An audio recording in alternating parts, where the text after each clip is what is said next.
ለመኪና ባለቤቶች አስቸጋሪ ጊዜ መምጣቱን ሰምተናል። አዲስ በሚተገበር የመንግስት አሰራር መሰረት አሮጌ መኪናዎች እንዳይነዱ ይደረጋል ተብሏል። በሌላ በኩል ደግሞ ከግብር ጋር በተያያዘ ክፍያቸውን የማይፈጽሙ ነዋሪዎች ቤታቸው ይፈርሳል መባላቸውን ተናግረዋል። ከውጭ ሀገር የስራ ስምሪት ጋር በተያያዘ አዲስ አሰራር መጀመሩንና ሌሎችንም ጉዳዮች በተመለከተ በዚህ ዝግጅታችን በዝርዝር እንመለከታለን።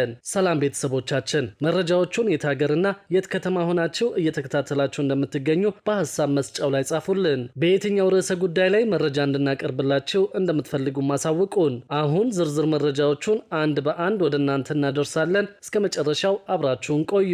ለመኪና ባለቤቶች ከባድ የሚባል ጊዜ መምጣቱን ሰምተናል። ከመኪና የሚወጣው የበካይ ጋዝ መጠን በኢትዮጵያ ደረጃዎች ኢንስቲትዩት ከተቀመጠው መጠን በላይ ከሆነ ባለንብረቶች መኪናቸውን እንዳያሽከረክሩ ወይም ደግሞ እንዲያስተካክሉ እንደሚደረግ ምንጮች ገልጸዋል። ይህንን መሰረት በማድረግ የመኪና ባለቤቶችና አሽከርካሪዎች ከመኪናቸው የሚወጣውን ጭስ በማስለካት የኢትዮጵያ ደረጃዎች ኢንስቲትዩት ካወጣው የበካይ ጋዝ መጠን ጋር በማነጻጸር ማስተካከያ እንዲያደርጉ ተመክሯል። አዲሱ የትራንስፖርትና ሎጂስቲክስ ሚኒስቴር የመኪና ልቀት ብክለት ቁጥጥር መመሪያ የግሪን ሃውስ ጋዝ ልቀት መስፈርቶችን የማያሟሉ መኪናዎችን ቀስ በቀስ ከአገልግሎት ውጭ የሚያደርጉ አስተዳደራዊ እርምጃዎችን ይዟል። አዲሱ መመሪያ እንደሚያመለክተው ማንኛውም አዲስ ወይም ያገለገለ መኪና አስመጪ፣ ገዢ ወይም አምራች መኪናዎቹ የጋዝ ልቀት መስፈርቶችን ማሟላታቸውን ማረጋገጥና ለእያንዳንዱ ተሽከርካሪ የማረጋገጫ የምስክር ወረቀት መስጠት ይጠበቅባቸዋል። ኃላፊዎቹ ሁሉም የነዳጅ መኪና ባለቤቶች ልቀታቸውን እንዲያስመረምሩና በቀሩት ጊዜያት ውስጥ የማረጋገጫ ሰርተፊኬት እንዲያገኙ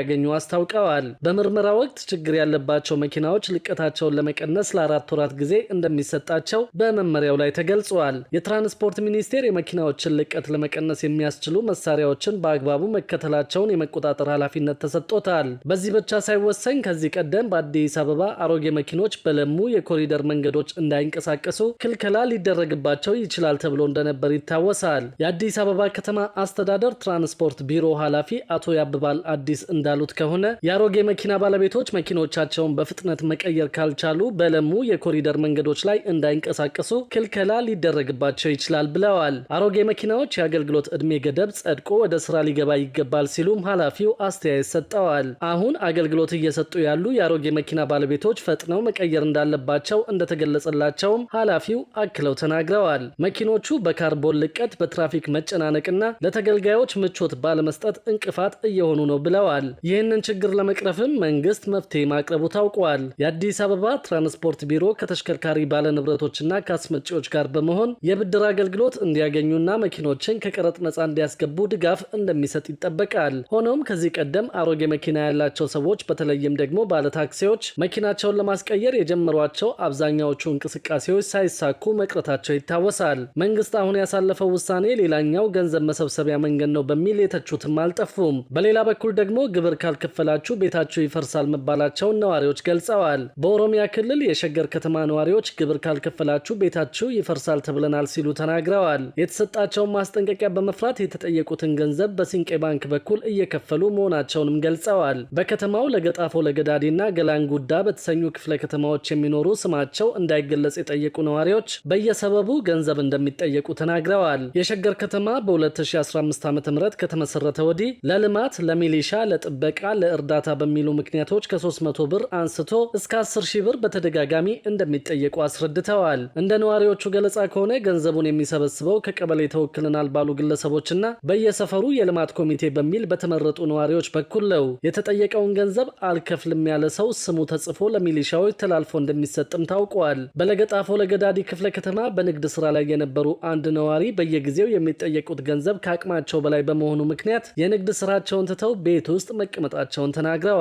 በተመሳሳይ መልኩ በገላን ጉዳይ የሚኖሩ አንድ ግለሰብ ከ20 ሺህ ብር በላይ እንደከፈሉ ገልጸዋል። ገንዘብ ትጠየቃለህ፣ አልከፍልም ወይም አቅሜ አይችልም ብትል ቤት ይፈርሳል የሚሉ ከቀበሌ ነው የመጣ ነው እያሉ ለማና ቤት ትላለ ሲሉ በስጋት ምክንያት ገንዘቡን እንደከፈሉ ገልጸዋል። በሌላ መረጃ ደግሞ በኢትዮጵያ ኢንቨስትመንት ሆልዲንግ ስር የሚተዳደሩ ድርጅቶች በተጠናቀቀው በጀት ዓመት ከ2 ትሪሊዮን ብር በላይ ገቢ እንዳገኙ ታወቀ።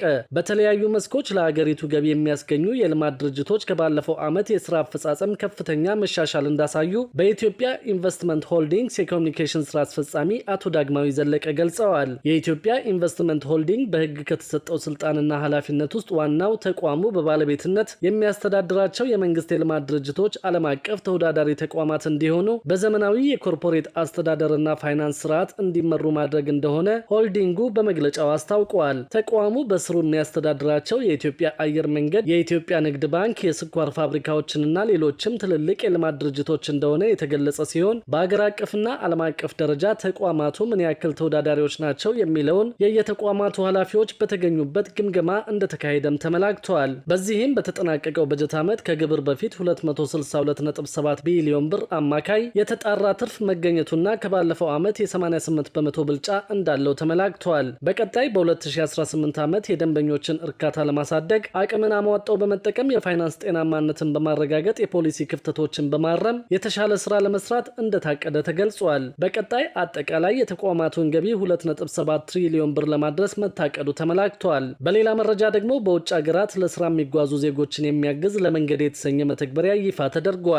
የስራና ክህሎት ሚኒስቴር ከዓለም የስራ ድርጅት ጋር በመተባበር በውጭ ሀገራት ለስራ የሚጓዙ ዜጎችን የሚያግዝ ለመንገድ የተሰኘ የቴሌብር መተግበሪያ ማልማቱን አስታውቋል። ይህ መተግበሪያ ዜጎች ስለ ውጭ ሀገር የስራ ስምሪት መረጃ የሚያገኙበትና መዳረሻ ሀገራት በሚኖራቸው ቆይታ ችግር ቢያጋጥማቸው ሪፖርት የሚያደርጉበት መሆኑ ተገልጿል። መተግበሪያው የሚኖረው አስተዋጽኦ ከፍተኛ መሆኑ የተገለጸ ሲሆን ኢትዮጵያ እየተከተለችው ያለውን የዲጂታል ስርዓት አንዱ አካል ነው ተብሏል። የዓለም የስራ ድርጅት የኢትዮጵያ ዳይሬክተር የሆኑት ኩምቡላ ዳባ ባደረጉት ንግግር መተግበሪያው መልከ ብዙ የሆነ አስተዋጽኦ እንደሚኖረው ገልጸዋል። አክለውም የዓለም የስራ ድርጅት ለስራና ክህሎት ሚኒስቴር እገዛ እንደሚያደርግ ተናግረዋል። የስራና ክህሎት ሚኒስቴር አማካሪ የሆኑት ወይዘሮ ነባሃ መሐመድ በበኩላቸው ሚኒስቴር መስሪያ ቤቱ የውጭ ሀገር የስራ ስምሪቱን ለማሻሻል እየሰራ እንደሚገኝ ገልጸዋል። ይህ መተግበሪያ የዚሁ አካል ነው ያሉት አማካሪዋ በመዳረሻ ሀገራት የሚገኙ ቆንስላዎች ችግርና አደጋ ሲደርስባቸው የሚጠቀሙበት መንገድ በሀገር ውስጥ የሚገኙ የምርመራ የጤና ማዕከላት እንዲሁም በውጭ ሀገር ሰርተው ሲመለሱ በሀገር ውስጥ የሚሰሩበትን የስራ አማራጭ የያዘ ነው ብለዋል።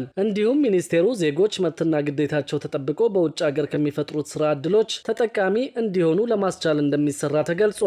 መተግበሪያው አማርኛና ኦሮምኛን ከሀገር ውስጥ ከውጭ በአረብኛና እንግሊዝኛ ቋንቋዎች አገልግሎት የሚሰጥ መሆኑ ተጠቁመዋል። በዚህ መተግበሪያ ይፋ ማድረጊያ ስነ ስርዓት ላይ የስራና ክህሎት ሚኒስቴር፣ የዓለም የስራ ድርጅት፣ የኢትዮጵያ ሰራተኛ ማህበራት ኮንፌዴሬሽን እና ሌሎችም ባለድርሻ አካላት ተገኝተዋል። ክቡራትና ክቡራን የአዲስ ቢዝነስ የዩቲዩብ ቻናል ተከታታዮቻችን ይህንን ቻናል ሰብስክራይብ ሳታደርጉ የምትከታተሉን ከሆነ ቢዝነስና ሌሎች ተያያዥ ጉዳዮችን በተመለከተ አዳዲስ መረጃ ለማግኘት የዩቲዩብ ቻናሉን ሰብስክራይብ በማድረግ ቤተሰብ እንድትሆኑን በትህትና እንጠይቃለን።